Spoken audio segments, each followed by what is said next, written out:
Hey guys, welcome back to DMAC Customs on the YouTube. Dave here in the garage, Area 51, bomb truck, meet the crew. Anyway, so this week, hopefully I'm going to make this thing move under its own power and be able to get it out of the garage and have a bit of a sweep up.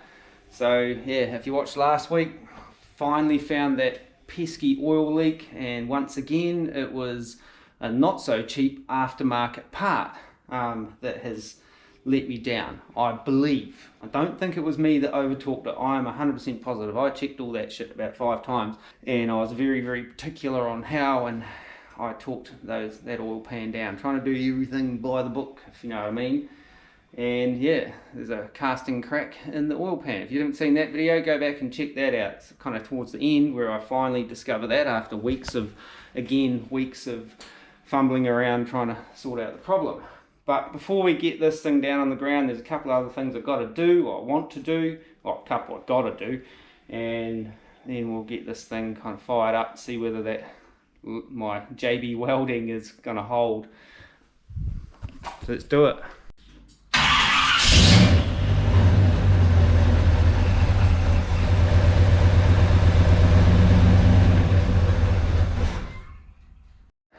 Okay, so let's have a look-see in here. Picked up some of this heat shielding stuff, like basically for one wire. That's the oil temp sender wire that is precariously close to the exhaust down on this side. So I want to put a bit of this over there just to kind of protect it as much as I can, as well as kind of pin it back away from the exhaust as much as I can. It just feels like it could fall down onto it with driving and around and stuff like that. So let's get that underway. I need a little 8mm socket. So see that blue wire up there? That's my oil temp oil pressure sender wire, which runs up there into the harness. So I just want to put a bit of heat shielding on that just to protect it from this mamma jamma here.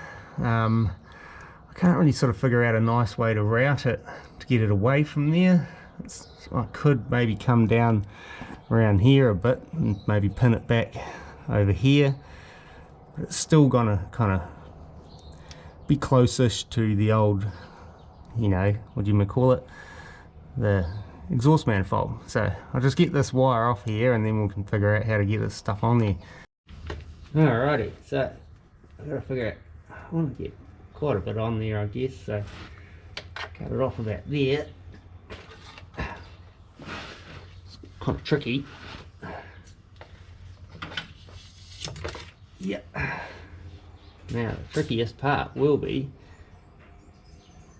getting this on there. It's supposed to stretch, so I've got to get this eyelet through there. Oh yeah, she just wants to come apart straight away. I wonder if I should take the eyelet off and put a new one on. It might be easier. Look at that, it just wants to blow apart within like 2 seconds of trying to play with it. Maybe I should have taped it and then cut it. That might be why there's tape on the ends here. But then how do you get it to open up? Yeah, maybe I need to do that. Let's have a look. Okay, so put a bit of tape on there and recut that. I'm just trying to figure out how I can kind of open it up a bit to be able to get my wire down there easily-ish.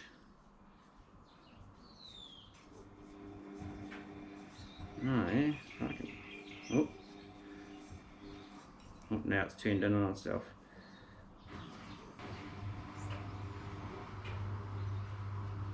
The only problem is it's really hard to kind of flare out when it's got tape on it.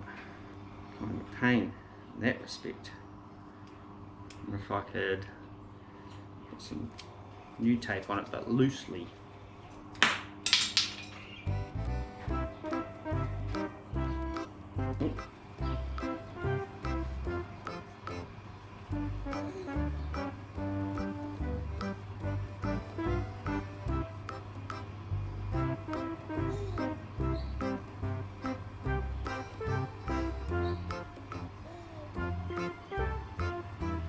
Okay, so I can make it do that. It's turned it on itself again. This simple little task may end up being a bit more finicky than I was anticipating. You might be alright. Just whether I can get that eyelet through there. Give it a shot. I can get this eyelet through here. We should be good after that. I could take the tape off and put more tape on once I get past it, I suppose. If I can get the tape off. Try it from the other side. Nah, it's even tighter.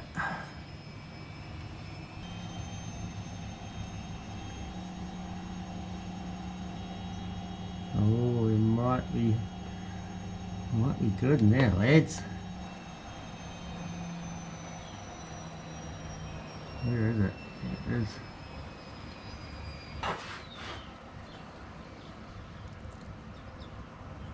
Looks like that's the trick. Concertina, let it go. Concertina, let it go. Concertina, let it go. Concertina, let it push it out. Concertina, let it go. Now we're going to get to this sticky end here where my tape is too tight. Rip that off. And get that out of there now. I wonder if I should just get some heat shrink over that. Maybe a little bit of tape and then heat shrink tape to kind of hold it. Where's my tape?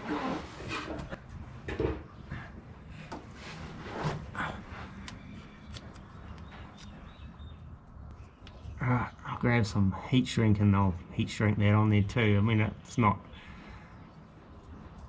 don't have to worry about the heat so much, but it's just to sort of hold it there and kind of glue it on, so to speak.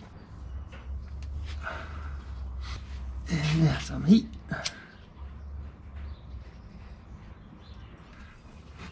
Turn it over, got the other side.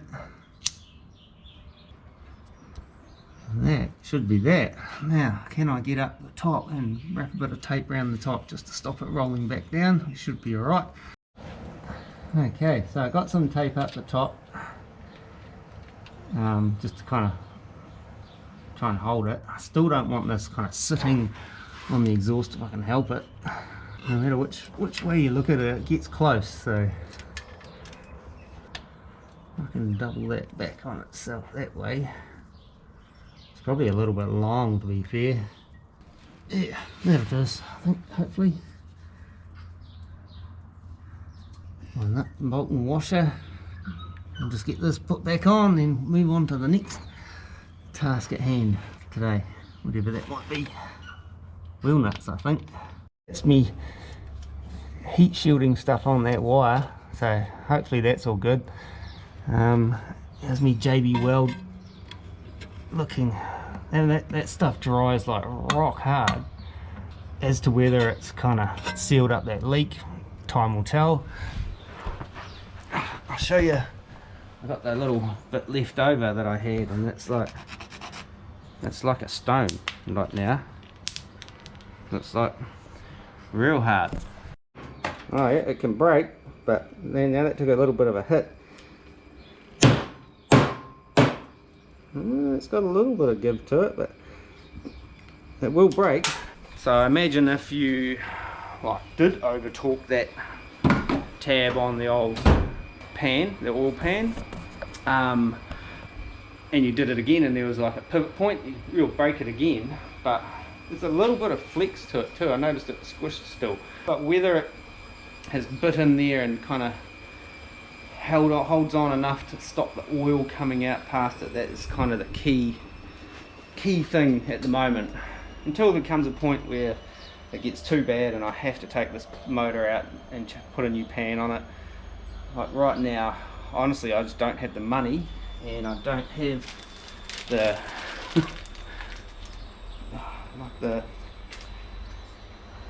I'm over it, to be honest. Like I'm over fighting these bloody parts that are just kicking my ass. What do I do with the offcut of that stuff? Oh, it must still be under there.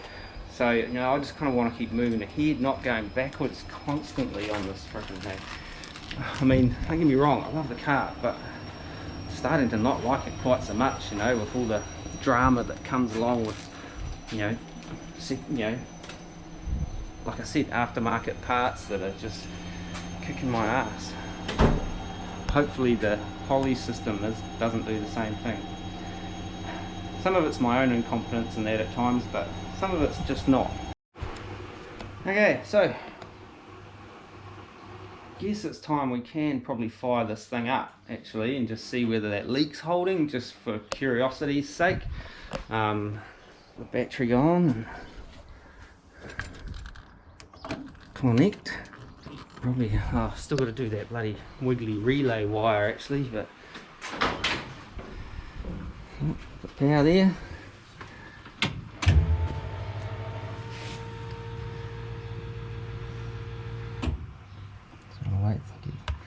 Bring it. So let's have a look.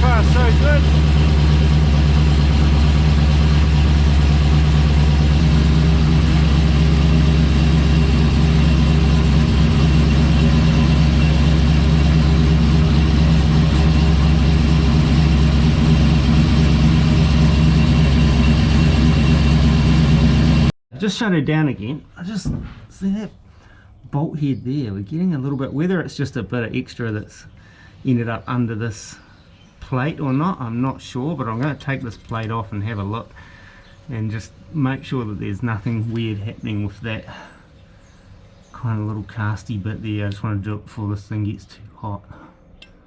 It's hard to tell. It's rough there, but I don't know whether it's another crack. Try and get yours in there to have a proper look. You can see there's an oil trail running down there. I haven't actually wiped it away or anything yet. Whether that is just residual stuff that's been left over from when it was leaking, or whether there's some other shit going on like in here, or whether there's even something coming out of here, I don't know. I noticed the other week when I put that bolt back in, it squeezed a lot of oil out of that hole, which was odd. It shouldn't be. There shouldn't be any oil coming out of that hole by my logic, but I'm going to put a little bit of Permatex or something on there anyway, just to kind of maybe try and eliminate it a little bit.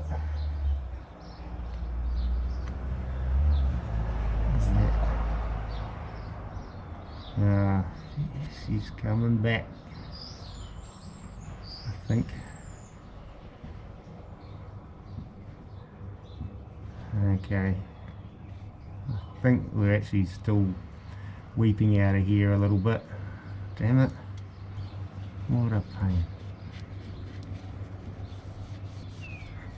Well, I'll figure something out.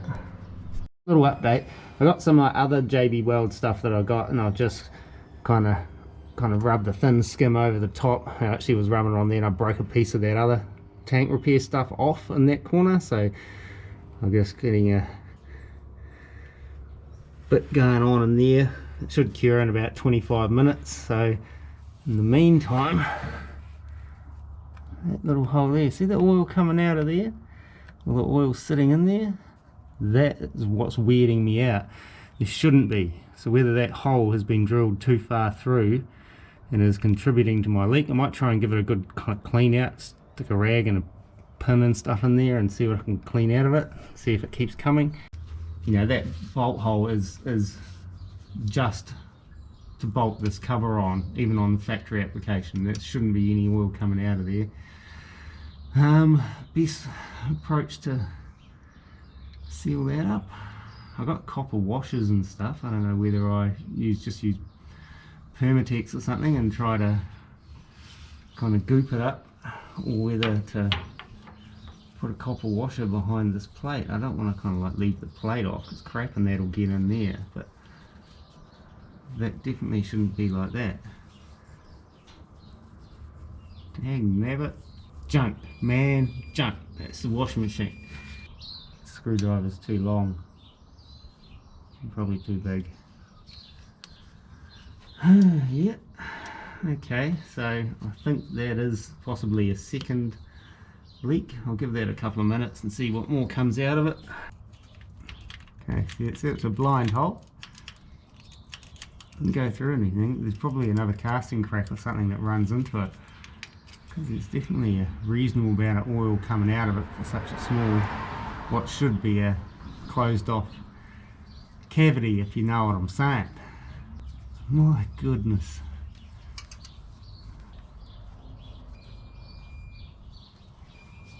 There's the washing machine still. There's a bunch of aluminium coming out of it as well, but hopefully that's not going through my engine. Yeah, I reckon I'll just chuck some Permatex on it and button her back up and see what happens. The other option is I have got copper washers, or there's the washing machine again. I'll take care of that in just a minute. Don't you worry, fellas. And you know, I could put a copper washer in there, or that Permatex black, but I'll probably use that other banana smelling Permatex stuff to start with and see how we get on with that while we're waiting for now more stuff to dry.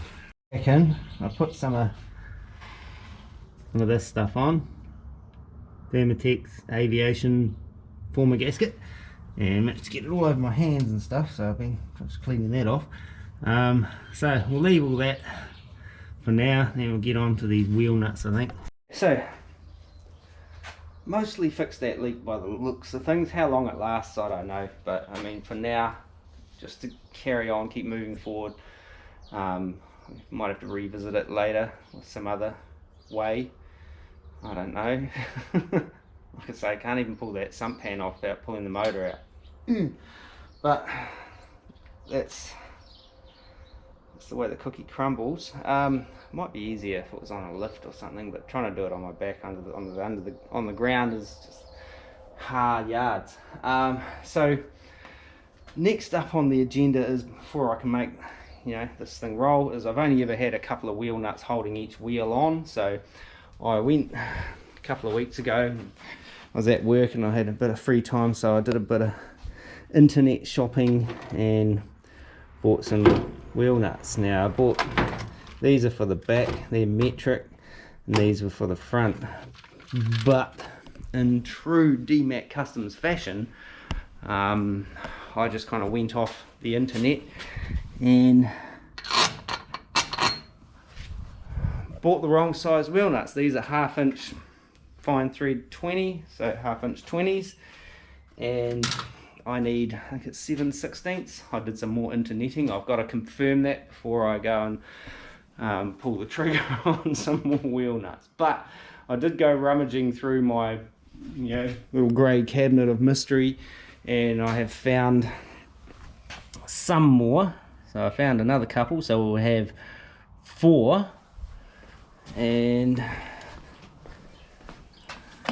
3. So I really want to find at least one more for that side, so I can just, I'm not going to go hooning around the streets and that, but I ain't going to do the old, like, if two didn't hold it, one never would type of thing, like old PFS says. But 4 will be better than 3, and 3 would be better than 2. So I'll see if I can find one more for that side, and the back will be fine because I have checked those metric ones, so I'll put the wheel nuts on the back here, because they're 12mm wheel nuts, same as on the back of the truck. They're different front to back because different front ends. I could get new studs and re-stud my rotors to match, put 12mm studs in that in, but that's a whole nother can of worms. Buying the right studs with the right flanges and knurls and all of that kind of stuff here is a bit of a mystery. There are places that you can get them, but you know, unless I can pull one out and say, hey, I want these but in 12mm, close enough ain't good enough. You know, the Heights website, absolutely useless as far as trying to find out that information. All it is, you know, kit for this, kit for that, kit for this, kit for that, nothing to do with what the hardware is that you actually need. Everything I did find for, you know, Mustang 2 front ends, it just kept leading me to 1/2 inch 20. And while I was at work, I thought, oh, that seems to be the common consensus, but no, I happen to have the one that has a different size to what everything else seems to have. So, but anyway, I'll sort this washing out, and then we'll be back.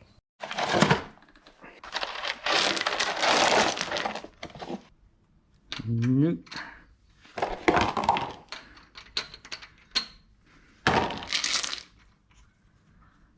Nope. Maybe off. Nah. Maybe. Nope. That's close, but man, that's a fine thread, but definitely not what I'm looking for. Nah. What about one of them? Nah. That will, but will it go all the way on? Well, it might do. Yeah, we might be onto a winner with that old mag nut there. Right, now I go onto that particular stud. Why? What is up with that stud? Probably got a bit of welding slag or something on it. That doesn't want to go on there at all. Man, that's weird. Gets so far on there, but goes fine on that one. That's very strange. Might be something up with that particular stud. Okay, so this is like huckery as, but well, it's not really. These wheel nuts, the first ones that I just tried on there, are actually 7/16 20. They're just been through the ringer a bit, you know, so I'm just giving them a bit of a clean out and then they fit. That one stud, don't know why, I just kind of used a little bit of brute strength and ignorance and the form of a rattle gun and cleaned the thread on it that way. I was going to try and run a dye down it, but it didn't really, yeah, it wouldn't have been tricky. Would have taken the wheel off and shit. So I just used one of those chrome jobbies, chrome wheel nuts. Yeah, so these are just dirty. Chrome wheel nut that it got started and actually started like going a bit further with a bit of extra persuasion. So I just got the rattle gun, wah, wah, wah, cleaned that thread up. So it's probably paint or maybe a little bit of welding splatter or a little bit of damage from years of kind of sitting around as a project car, as things like that happen. So yeah, I have all the wheel nuts I need for the front. I'll get 5 on the 5. So yeah, so they just had rust and kind of crap and that in these. So they're old wheel nuts. I can't remember what they were from, but they will do for now. So I know what I need now. I need 7/16 20, and that'll get us some new wheel nuts.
Okay, so that's wheel nuts on all the wheels, so for the first time ever.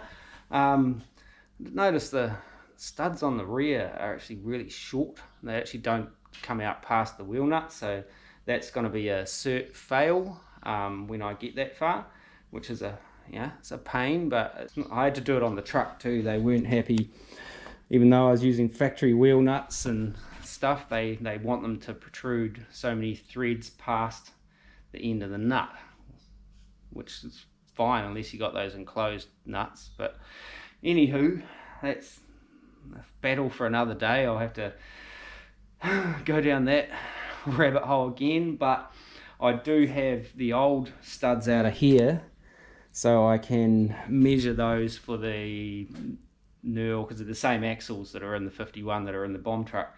So I'll be able to measure those up, or hopefully look back, because I bought them from Summit, hopefully look back in my Summit orders and just buy another set of longer ones. If I can look back that far, I can't remember, or I may have the receipt and the part number and some paperwork that I've got on the old bomb truck storage desk, which reminds me, I've got to do a little bit of work on this. I've got to use it next weekend. And yeah, so I've got to find something to sit on. If I'm going to move this around, I'm trying to decide whether I, bolt the driver's seat in loosely just to give me something to sit on while I'm kind of moving it around, or is that just going to be, I'm only going to have to pull it out again, but that's no biggie. I need a few bolts. So yeah, might do that, might chuck the front seat in just to get us, something to sit on. All the yellow foam will start falling out of it again, so let's do that. What's that one? That's the passenger seat, so that one on the bottom is the driver's.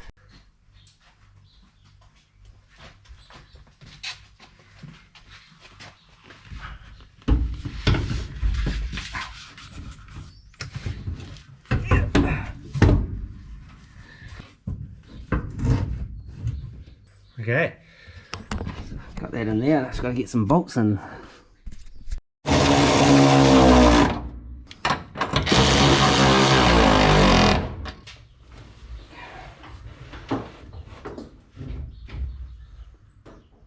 Alrighty, how's that? Can this go forward? Oh yeah, shorter people. That's as far back as it goes. And that's kind of about where I would want it. In the park, yeah boy. How's that then, eh? Sweet. Right. Let's get this thing down on the ground. Okay, so I saved you the punishment of getting this thing back down on the ground, because it's like lots of double jacking and moving axle stands and stuff like that. I've kind of put some air in where I think it needs it. I think it's roughly around about ride height. Looking at the front A-arms, the back I just kind of tried to eyeball, but it's hard to get a good look. And shut that, and we'll get this thing fired up and hopefully get it out of the garage for the first time under its own power.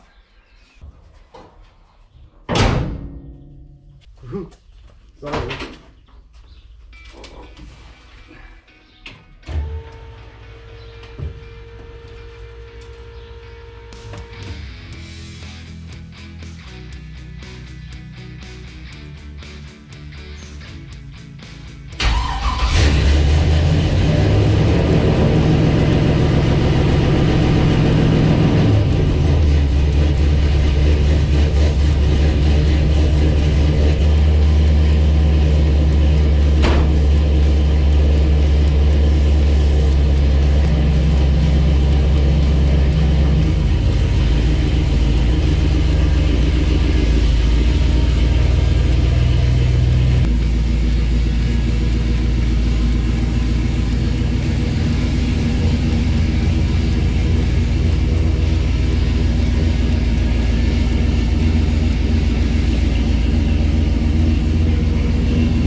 hasn't switched on, but it's only just hit 190, so it should be coming on any second.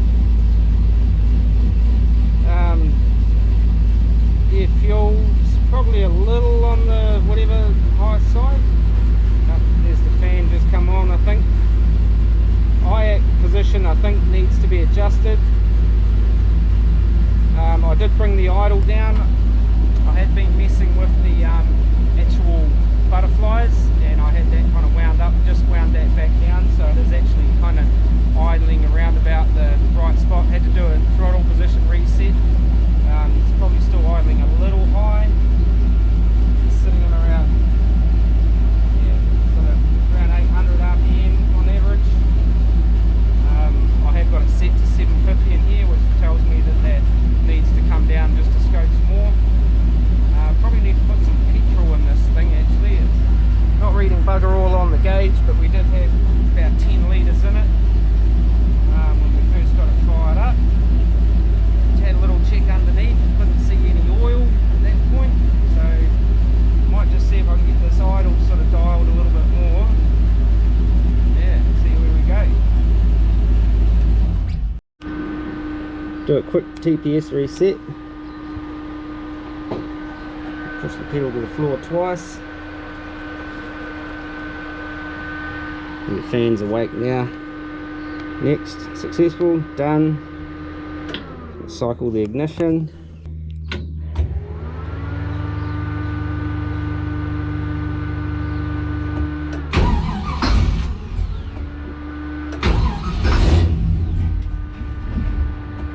Okay, I think I've got it wound in too far now.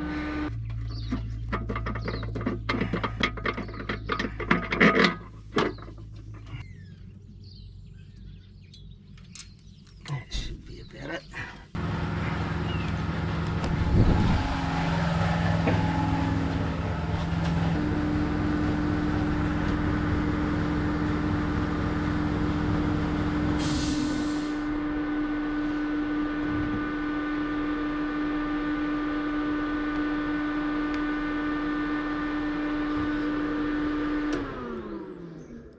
Smell coolant.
drove it.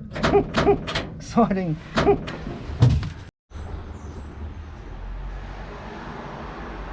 Okay, so I drove it. A little bit of a stumble coming off the roundabout, but it still needs like some serious tuning and stuff. It's a bit rowdier than I was expecting with the exhaust, but mind you, I'm sitting in a tin can with no sound deadening and whatnot, so it may mellow out kind of once I've got windscreen and interior and stuff. But at the moment she's a bit raucous inside. Oil leak, still leaking. I had a look under it just before while it was idling on the driveway. That's still leaking. So far, not the coolant. There is a little thing there, but that was when I jacked it up. I think that run out from somewhere. But yeah, so was that diff oil?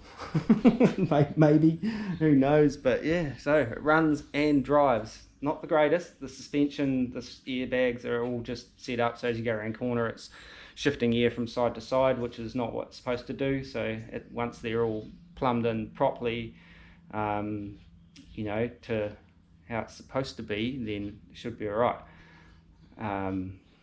But yeah, a lot of dust in the eyes coming off the bonnet. Yeah, so I might give it a bit of a dust down actually while I've got it outside.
Okay, so Area 51 back in the garage. It drives, it's driven me, I've driven up and down the street a few times and it's going better and better. It's still doing weird shit, like it's doing a bit of a weird startup thing, but it goes. Like I think I've still got to kind of dial in the butterflies a little bit, but it's idling higher than what I've got it set for, so I don't know what the deal is with that. I may have a vacuum leak somewhere. Just to add to all the other leaks, it's still leaking a little bit of oil, which is a pain, but and I keep seeing bits of coolant on the ground, but I think it's coolant that's coming out of the core support that from last week that got leaked into there, you know what I'm saying? So as it's moving around, it's sort of dumping a bit. But yeah, man, she drives and it's rowdy inside. It's rowdier inside than it is outside. Like because everything's rattling, there's bits of steel in there in the back that are all kind of like, and you just get all this noise, and then you hop out and you think that's actually pretty quiet. So once we get the interior done, it hopefully will quieten it all down and stuff inside. Still got to do something about the front glass. Did speak to a guy about that last week, about actually making new glass. You've got two options. You can buy glass and cut it and run the risk of breaking it, or you can make bucks and make it, and he sort of seemed to think that was the better way to go. But it's spendy. He wouldn't even throw any loose numbers around, which scares me. So if it's thousands, I might as well just buy like 2 sets of glass for it and, you know, have a crack at cutting it, and if I break it, I break it. If I don't, you know, I can sell off another set, hopefully, maybe if I can get someone to send it to me here in New Zealand, because that's the hard part. But yeah, runs and drives. Temp seems to be holding even when it's sitting idling. It's the fans are on, or the fan singular is on, and it's kind of holding, you know, sort of just under 190, which seems to be alright. It might be a bit different if it's sort of under load for a period, but then it should be moving at that stage and getting more airflow. So at this point, I'm kind of happy with how it's keeping itself cool. Not happy with how it leaks and stuff. It's hard to tell how smooth it is driving because of all the rattling and carrying on like that. So that I can't really tell. Definitely needs a wheel alignment, although it does drive relatively straight, strangely enough. That must have just been a bit of a fluke when I put all the front end together. I didn't do any kind of alignment-y type stuff on it when I did that, I don't think. Because I imagine, I wouldn't have. I just kind of put it together thinking, oh yeah, I'll take it to an alignment shop or something like that. But yeah, runs and drives. When I took it for the first drive, I forgot all about doing indicators and stuff like that. So that guy in the ute came around the corner and had to, you know, wasn't expecting me to kind of be hooking around. So he did a bit of a nosedive. Sorry mate, if you ever see this. I was actually looking for the indicator on the wrong side of the column. But yeah, in that panic moment initially, I just didn't indicate at all. But yeah, as I sort of took it for a few more drives, I was using my indicators and they work, so I just checked all those before. Yeah, drives means I can move it around now, like easily in theory, as long as it stays running and doesn't dump all its fluids out on the ground and things like that.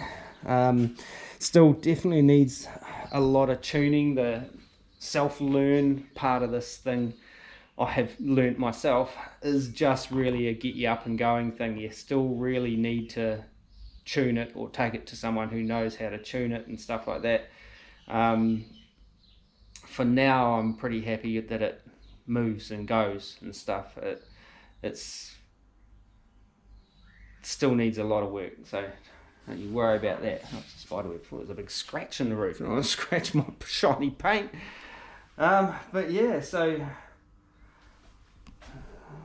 there's a scratch in the dash. Yeah, cool.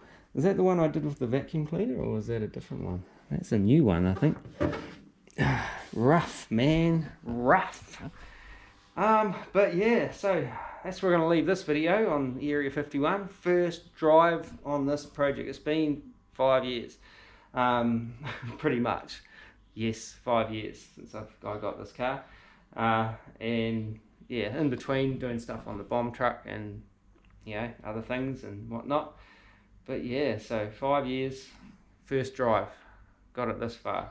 But that's, as I say, that's where I'm going to leave this video. If you haven't subscribed, subscribe would be awesome. If you did, you can see the next sort of stages of this, or go back through the old back catalogue of 273 videos or whatever it is, of mostly on this, and catch up, and then come on board and watch the next stages. I've got to do the air ride. That's probably going to be next. I'll be putting the tanks and stuff in. I can't even remember what I've bought for that, so it's going to be, I'll get so far and probably stall out, and then have to order bits and pieces and fittings and parts and stuff. But I think I've got most stuff, but and hopefully it works, because it was a second-hand system, so don't know. And I repinned it, so yeah, don't know. It could be, the main controller could be junk.